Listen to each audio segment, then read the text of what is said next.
एक बार बाबा की मुरली में भी आया था, कई कहते हैं क्या मुझे ही झुकना है, मुझे ही मरना है, हाँ खाली मैं ही झुकूं, मैं ही मरूं, और दूसरे तो देखो मौज कर रहे हैं और मुझे ही झुकना पड़ता है, मुझे ही ये करना पड़ता है, हाँ मैं ही करूं, दूसरे तो कोई मदद करते ही नहीं है। तो सेवा भी करेंगे पर आधे दिल से करेंगे, तब उसका क्या फल मिलेगा? कुछ भी नहीं मिलेगा। जो भी सेवा मिले खुशी से करो ना, ये बाबा की सेवा है। इसलिए हम अष्ट शक्तियों में एक शक्ति है सहयोग शक्ति, है ना, देखते हैं ना। तो सहयोग शक्ति का मतलब क्या है? कई लोग हम लोगों से पूछते हैं ना जब आते हैं, या आप लोगों का ये कार्य कैसे चलता है, कैसे चलता है? यहाँ कोई डिक्टेटर तो है नहीं, ये करो ये करो ये करो, कोई बोलने वाला नहीं है, सब अपने आप करते हैं। टाइम पर भोजन मिल जाता है, टाइम पर सब कुछ होता है, टाइम पर क्लास होता है, सब, कोई किसको ऑर्डर तो करता नहीं है ना, करते हैं क्या? अभी जाओ, अभी तुमको क्लास कराना है, अभी जाओ, हाँ तुमको लाइट जलानी है, जो कहना पड़ता है कि उनको पता है ये मुझे मेरी सेवा है। ड्यूटी शब्द भी बाबा कहते हैं नहीं, सेवा। तो कई कहते हैं ये कैसे चलता है, तो हम कहते हैं यहाँ हर एक का कार्य बटा हुआ है, उनकी अपनी सेवा उनको पता है। लेकिन कोई किसी से ईर्ष्या नहीं करता है कि ये भाषण कर रही है मैं भी करूँ भाषण, हाँ ये क्यों इतना भाषण करती है, मैं नहीं कर सकता क्या, मेरे को तो बर्तन ही मांजने हैं क्या? लेकिन नहीं, हर कार्य महान है, हर कार्य महान है। तो इंग्लिश में कहते हैं every task is a dignity. क्यों हर कार्य महान है? क्योंकि ये भगवान का कार्य है, हमारा तुम्हारा अपना तो कुछ है नहीं, कुछ लेके तो जाना नहीं है, यहीं सेवा कर रहे हैं, यहीं भाग्य बना रहे हैं, भविष्य में बाबा बहुत देंगे।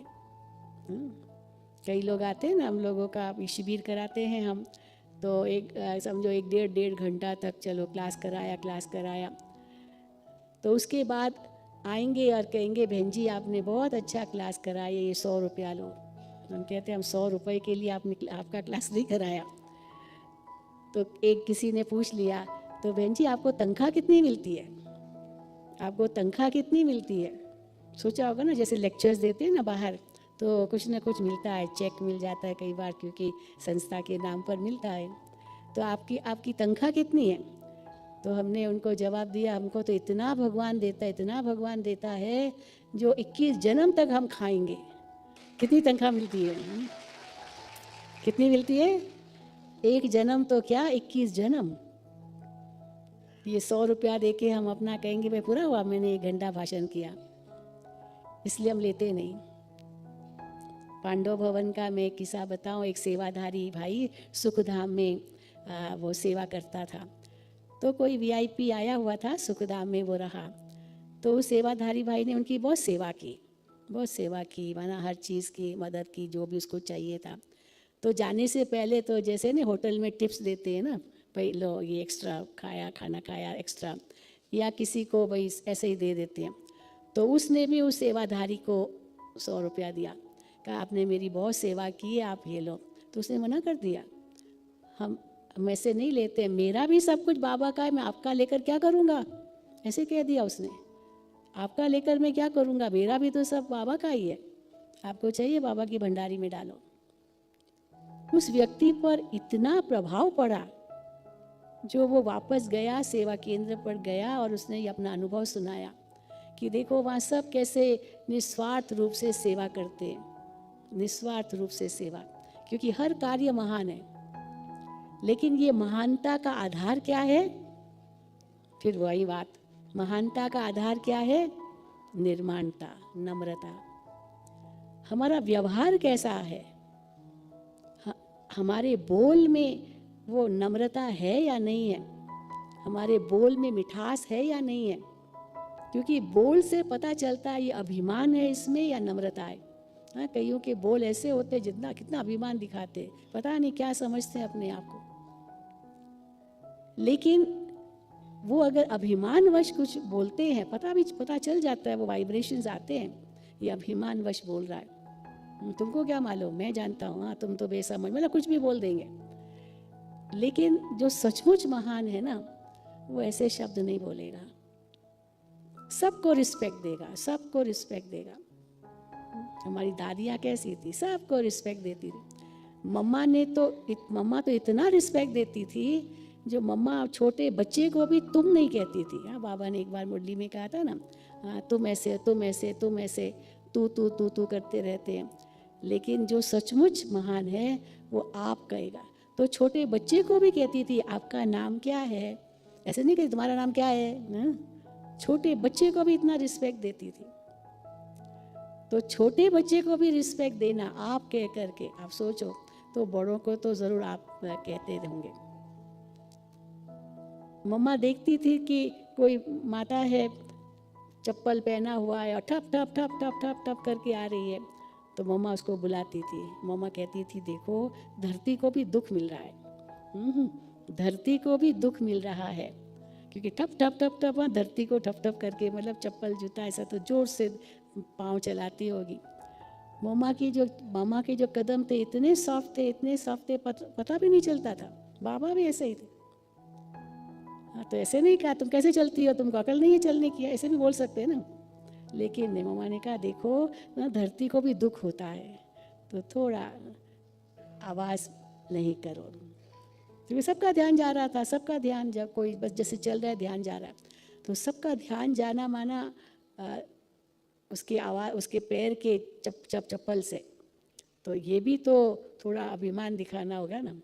हाँ, कोई चलते ना टिप टॉप चलते हैं, इतनी बड़ी हील पहनते हैं, ठक ठक ठक ठक करके चलते हैं, बड़ा अभिमान दिखाते हैं।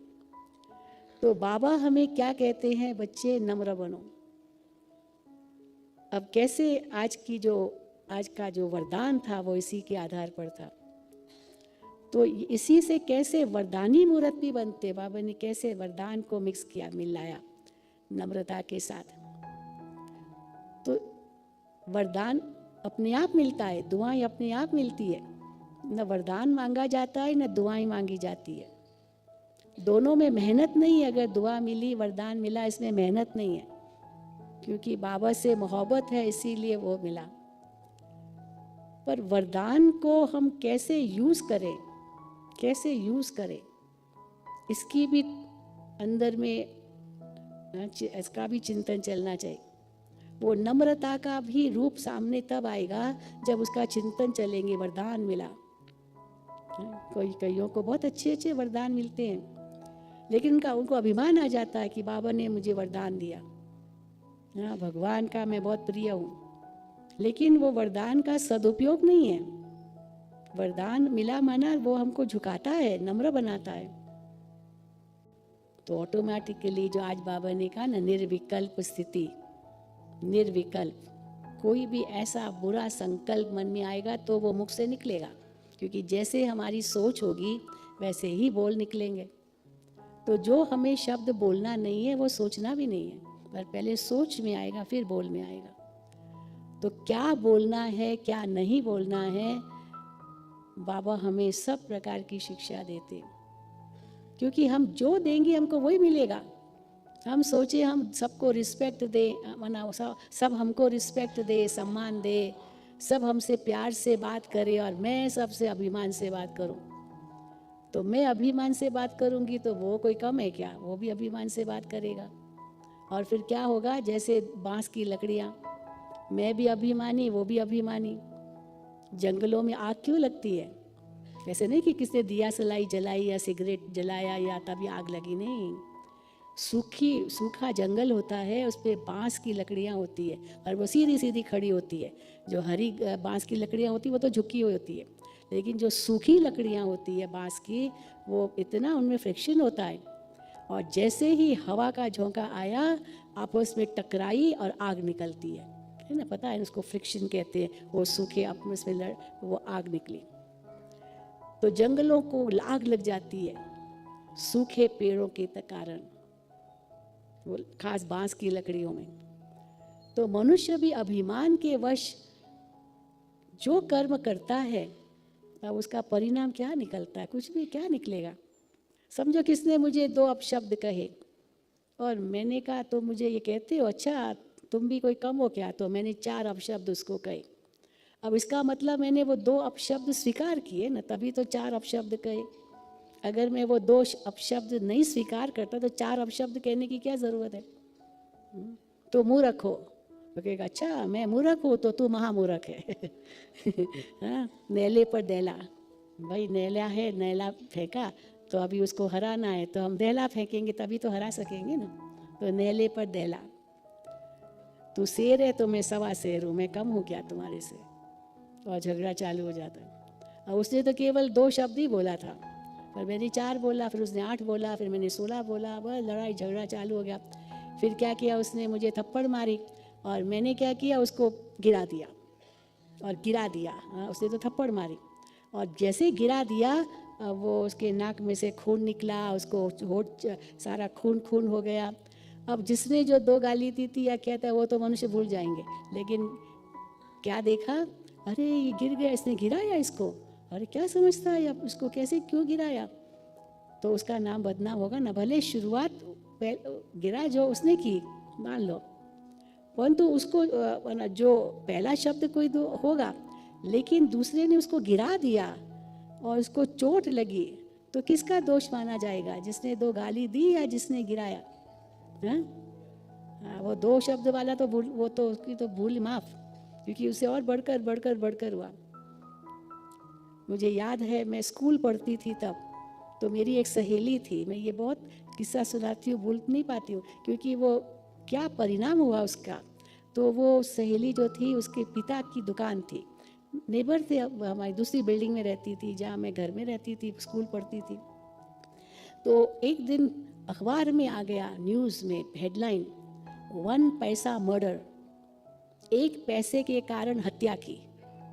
तो उस समय भारत में ये नए पैसे और पुराने पैसे दोनों चलते थे। 4 आना माना 25 पैसा, तो 4 आने भी चलते थे, 2 आने भी चलते थे, 2 आना माना 12 पैसा। हाँ, जो पुराने हैं वो जानते हैं, आप जो नए नए अभी छोटे हैं उनको पता नहीं है ये आना पैसा। हाँ, तो ये 16 आना, ये सब उस समय चलते थे, हम छोटे थे, स्कूल जाते थे उस समय, याद है। तो ये परिवर्तन हो रहा था, लेकिन दोनों करेंसी चलती थी। तो किसी ने, कोई ग्राहक आया और उसने 2 आने की चीज़ ली, सस्ता ही तो थी, तो 2 आने की चीज़ ली, तो 2 आना माना 12 पैसा। तो उस दुकानदार ने 12 पैसा वापस किया, भाई 2 आने की चीज़ ली 12 पैसा, तो 2 आना वापस 12 पैसा। तो वो ग्राहक ने कहा नहीं, मैंने 25 पैसा दिया होगा, तो और 2 आने की चीज़ ली, तो हमको 13 पैसा वापस करो। आप सोचो 13 पैसा। उसने कहा 13 पैसा क्यों दूँ, मैं तो 12 पैसा ही दूंगा, क्योंकि 12 पैसा मैंने 2 आना। तो 12 पैसा 13 पैसा, इसी पर झगड़ा हो गया। और फिर दुकानदार ने कहा अगर मैं सबको ऐसे 13 पैसा देता जाऊंगा तो मैं तो कंगाल हो जाऊंगा, अब 1 पैसे से क्या होता है। चलो सब ने, दूसरों ने भी ऐसे कहा होगा, तो इतना गुस्सा आया, इतना गुस्सा, वो भी लड़ने लग गए आपस में। आखिर क्या किया, वो जो दुकानदार था उसके पास बंदूक थी, और बंदूक लेकर उसने उस ग्राहक की हत्या कर ली। 1 पैसा मर्डर, अगले दिन न्यूज़ आ गई। और वो बिल्कुल कौन था क्या था, वो तो जैसे मैंने पढ़ा अखबार में, तो वो तो हमारे नेक्स्ट वो दूसरी बिल्डिंग का ही की दुकान थी, और मेरे फ्रेंड की वो पिता था।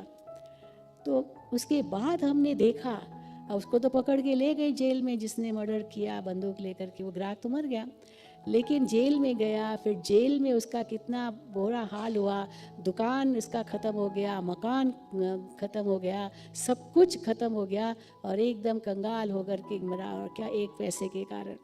अभिमान, सोचो अभिमान कितना मनुष्य को गिराता है। अच्छा छोड़ो तो छूटो, दे दो ना, छोड़ो, लेकिन क्यों छोड़ो, क्यों? हाँ क्यों, जो बाबा कहते हैं ना, अभिमान के वश कहते हैं। तो इसीलिए बाबा कहते हैं नम्र बन जाओ ना, झुक जाओ। अरे क्या फ़र्क पड़ता है, उस समय आप झुक जाएंगे तो आपके ऊपर आगे फूलों की बरसात होगी। अब उस समय झुक जाओ। लेकिन क्या लोग क्या समझते हैं, मैं झुकूंगा तो लोग समझेंगे मैं कायर हूँ। अरे कायर नहीं हो, ये सहन शक्ति है। तो जो व्यक्ति सचमुच महान है उसके अंदर सहन शक्ति भी होगी।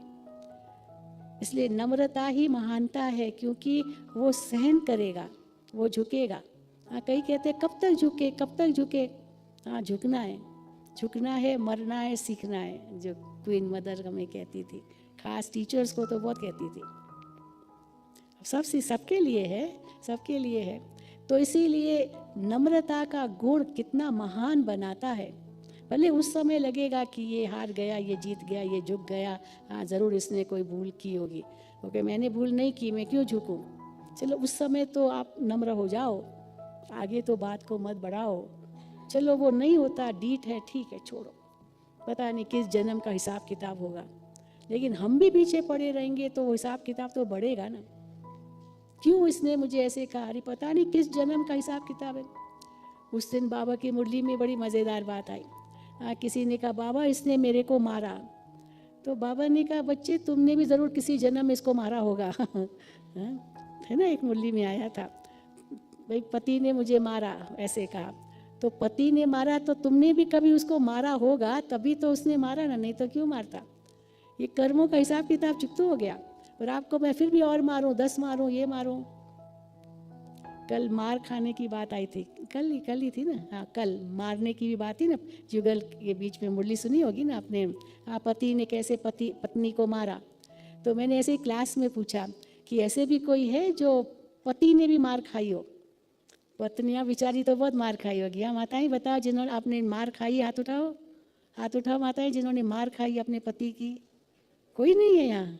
अरे ज़रूर है, हाँ ज़रूर निकलेंगे। देखो जिन्होंने क्योंकि पवित्रता के कारण मार ज़रूर खाई होगी, हाँ इतना सहज नहीं है।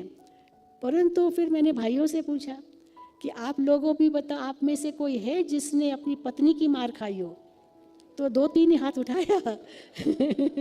2-3 ने हाथ उठाया, पति की मार खाई हो, पत्नी की मार खाई है। तो मैंने कहा वो तो सूपनखा और पूतना जैसी होगी।